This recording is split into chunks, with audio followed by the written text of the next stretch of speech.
दोस्तों मैं पंकज जैन अगले 4 से 5 मिनट में आपको बताने वाला हूँ कि नॉलेज कितना बड़ा फर्क डाल सकता है। कई बार लोग इतना ज्यादा वीडियोज और सारी चीजें देखते हैं कि उस शोर से परेशान हो जाते हैं, उनको समझ में नहीं आता क्या माने, क्या बोले, क्या करे। अगर फोकस नहीं है तो किसी भी चीज को अप्लाई नहीं कर सकते, तब जो भी नॉलेज आप सुन रहे हैं, देख रहे हैं, वो आपके लिए शोर बन के रह जाता है। तो यहाँ पे मैं एक बड़ा आसान सा तरीका बता रहा हूँ दोस्तों कि मार्केट में अगर आपको ज्यादा रिटर्न चाहिए, मतलब निफ्टी सेंसेक्स जितना चल रहे हैं उससे ज्यादा रिटर्न आप बना पाए, ये कैसे पॉसिबल है। कुछ स्टॉक्स ऐसे होते हैं जो निफ्टी से बड़ी तेजी से आगे भागते हैं। निफ्टी अगर 5% चली है तो वो 15% चल रहे हैं, सेंसेक्स अगर 10% चला है तो वो 20% चल रहे हैं। तो ये जो गेप दोनों के बीच में आया है मार्केट के और उस स्टॉक की चाल में, जो गेप आया है इसको बोलते हैं अल्फा। तो मार्केट ने जितना रिटर्न दिया अगर आप उससे आउट परफॉर्म कर सको तो इसको अल्फा कहा जाता है। दोस्तों ये अल्फा रिटर्न कैसे जनरेट करते हैं, इसका बहुत आसान सा तरीका है और वो तरीका फ्री ऑफ कॉस्ट अवेलेबल है, पर हमको पता नहीं है। मैं हमेशा क्या काम करता हूँ, मैं ये काम करता हूँ कि जहां भी जो भी free of cost tool available है उनमें पहले जो बिगिनर्स हैं वो जाके उनका इस्तेमाल करें, उनसे जब उनको फायदा होने लगे उसके बाद वो सोचे कि हाँ मैं कोई पेड टूल्स के बारे में सोचूं। क्योंकि नया नया आदमी अपना 5,000 10,000 रुपए का चेक लेके डरते डरते बाजार में आया, उसने कभी किसी बिजनेस के बारे में सोचा नहीं, हिम्मत ही नहीं हुई, ना कभी कुछ तजुर्बा था बिजनेस करने का। और ये वो लोग हैं जो अपने ऊपर खर्च करने निकले तो 500 या 1,000 रुपया वेस्ट करते पता नहीं लगेगा इनको, लेकिन जब बिजनेस करने गए और 200 रुपए का भी स्टॉप लॉस हो जाए या नुकसान हो जाए तो ये 2 घंटे तक मुस्कुराएंगे नहीं। तो मैं उस डर को समझता हूँ क्योंकि मैं उससे गुजरा हूं। तो मैं दोस्तों बता रहा हूँ कि आप निफ्टी अल्फा 50 करके एक इंडेक्स है, nsindia.com में आपको मिल जाएगा। उसमें पूरे 50 ऐसे शेयर्स की लिस्ट है जो अभी अपने ऑल टाइम हाई के करीब खड़े हैं और जो निफ्टी से तेज भाग रहे हैं। अब इसका इस्तेमाल कैसे करना है, आप उसको स्विंग के लिए इस्तेमाल कर सकते हैं और इंट्राडे के लिए इस्तेमाल कर सकते हैं। मैं आपको 2 बातें हमेशा समझाता हूँ कि देखिए स्विंग ट्रेडिंग के लिए जब आप स्टॉक उठाते हैं तो आपका अप्रोच बिल्कुल उल्टा हो, और इंट्राडे ट्रेडिंग के लिए जब स्टॉक उठाते हैं, पिक करते हैं, तब आपका अप्रोच एकदम उल्टा होता है। लेकिन नए नए लोग इस बात को लेकर कंफ्यूज रहते हैं कि यार कभी कभी आप कह रहे हैं कि ये जो शेयर भाग रहा है इसको खरीद लो, स्टॉप लॉस लगा दो इसमें, और कभी कभी आप कह रहे हैं जो शेयर गिर रहा है उसको खरीद लो। तो ऐसा क्यों? क्योंकि स्विंग ट्रेडिंग का मतलब क्या है कि जो इस हफ्ते 10 दिन में 1 महीने में शेयर गिर रहा है उसको हम गिरने पे इकट्ठा कर रहे हैं टुकड़े टुकड़े।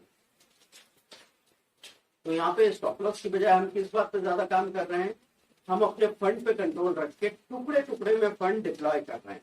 तो यहाँ पे जब स्विंग ट्रेडिंग के लिए आप उठाएंगे तो निफ्टी अल्फा 50 में जो आपको टॉप लूजर दिख रहा है वो स्टॉक आपने खरीदना शुरू किया और 1 हफ्ते बाद वो और ज्यादा गिर गया, वहां पे आपने थोड़ा और खरीदा, फिर जब वो पलट के ऊपर जाने लगा तो आपने थोड़ा बेचा, उसके बाद थोड़ा और बेचा और आपको पता लगा कि टोटल आपको 5 से 10% का रिटर्न मिल गया। ये हो गया आपका स्विंग ट्रेडिंग का अप्रोच। लेकिन इंट्राडे में काम करना है तब क्या करेंगे? तो इंट्राडे में काम करते वक्त सुबह 10 बजे, दिन में 2 बजे ये टाइम है जब अच्छा मूवमेंट, अच्छा वॉल्यूम आने लगता है मार्केट में।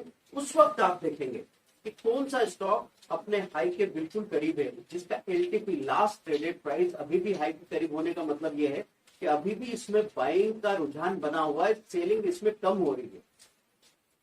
और नीचे जाके देखा लूजर्स में आपने तो कौन सा ऐसा स्टॉक है जिसमें अभी भी सेलिंग का रुझान है, उसका एलटीपी अभी भी लो के करीब है। तो जिसका एलटीपी हाई के करीब है वो आपके आज की बाइंग के लिए सही स्टॉक है, बाय करो, स्टॉप लॉस लगाओ, छोड़ दो। जो सेलिंग के लिए स्टॉक दिख रहा है उसमें शॉर्ट सेलिंग करो, स्टॉप लॉस लगाओ, छोड़ दो। अब अगर मार्केट आपको मजबूत दिख रहा है तो आप बाइंग ज्यादा करो 100 शेयर्स की और शॉर्ट सेलिंग करो 50 शेयर्स की।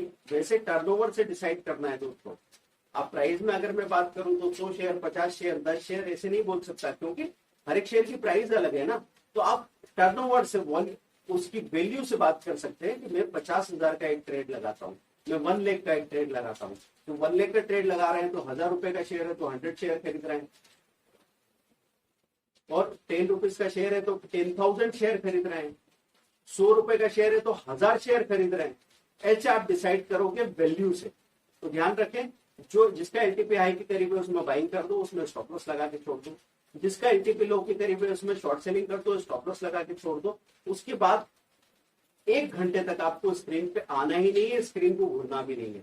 आप देखो काम कितना अच्छा होता है। क्योंकि वहां खड़े खड़े पता नहीं आप किस किस में एंगेज होने लग जाओ। आपने एक शेयर तो स्टडी के साथ लिया होता है, बाद में 2 3 4 शेयर आप धीरे धीरे टेम्पटेशन में लेने लगते हैं। आपको कहीं से कोई मैसेज आता है, आप उसको ले लेते हैं, कहीं से कोई आपने टीवी में कुछ देखा वहां से ले लेते हैं, आपने कहीं कुछ स्टडी कर रहे थे आर्टिकल वार्टिकल, वहां किसी ने बताया कि ये शेयर आगे 10 साल के लिए अच्छा रहेगा, आप उसको इंट्राडे में उठा रहे हैं। ये गलतियां हो सकती है दोस्तों। इसलिए मैं आपसे कहता हूं कि आप अगर वहां ट्रेड नहीं भी करें तो जो स्टॉक आपने लिया है उसको परफॉर्म करने के लिए टाइम चाहिए। तो शुरू शुरू में वो 1% बढ़ने तक आपको इतना परेशान कर देगा कि आप उसको हो सकता है 1-1.5% बढ़ने पे बेच के बाहर निकल जाओगे, शाम तक वो 10% ऊपर दिखेगा। तो जो सबसे बड़ा प्रॉफिट आपको मिलना चाहिए था वो क्यों नहीं मिला? क्योंकि आप उस स्टॉक को वहीं बैठ के घूर रहे थे। ये सबसे बड़ा लर्निंग है दोस्तों, ध्यान में रखिए। तो मैंने बताया आपको निफ्टी अल्फा 50, उसकी लिस्ट आप देखेंगे और उनकी स्टडी करना, उनका चार्ट देखना, वो कौन से सेक्टर के स्टॉक है ये आदत में डालिए। तो उसके बाद इस अकेले पीएफ का टूल से आपका प्रॉफिट 3 गुना हो जाएगा। तो आप, मैं रोज 9 बजे लाइव स्ट्रीमिंग में आ रहा हूं दोस्तों। आपको जो लिंक मिलेगी, आप व्हाट्सएप ग्रुप या टेलीग्राम ग्रुप ज्वाइन कर लो। आपको जो लिंक मिलेगी अपने सारे सोशल मीडिया पे शेयर कर दो, क्योंकि ज्यादा से ज्यादा लोग अगर वहां पे आते रहे तो मैं रोज ही वहां पे आऊंगा और क्या क्या बताऊंगा कि निफ्टी, बैंक निफ्टी में ट्रेड कैसे करेंगे, फ्यूचर और ऑप्शन में कौन से स्टॉक है जिनमें इक्विटी कैश में या स्टॉक फ्यूचर या स्टॉक ऑप्शन में आप ट्रेड कर सकते हैं, स्विंग ट्रेडिंग के लिए आपको क्या करना है और इन्वेस्टमेंट के लिए आपको क्या करना है, म्यूचुअल फंड के लिए भी आपको क्या करना है, सब कुछ मैं आपको वहां बताने वाला हूँ। मतलब आपके हर सवाल का जवाब वहां मिलने वाला है दोस्तों। आप चाहो तो ग्रुप में पहले से ही अपने सवाल भेज के रख सकते हैं जिसमें हम काम करेंगे। अप स्टॉक्स का लिंक दे रखा है, जिसमें अकाउंट ओपन कर लेते हैं तो हमारी पूरी टीम आपको चलते बाजार में सपोर्ट करती है, आपके हर सवाल का जवाब देती है। अप स्टॉक्स का अकाउंट या तो फ्री में खुल जाएगा या एक नॉमिनल अमाउंट अकाउंट ओपनिंग में लग रहा है, लेकिन उसके बदले जो सर्विसेज आपको मिल रही है दोस्तों उसकी कीमत आप आंक ही नहीं सकते।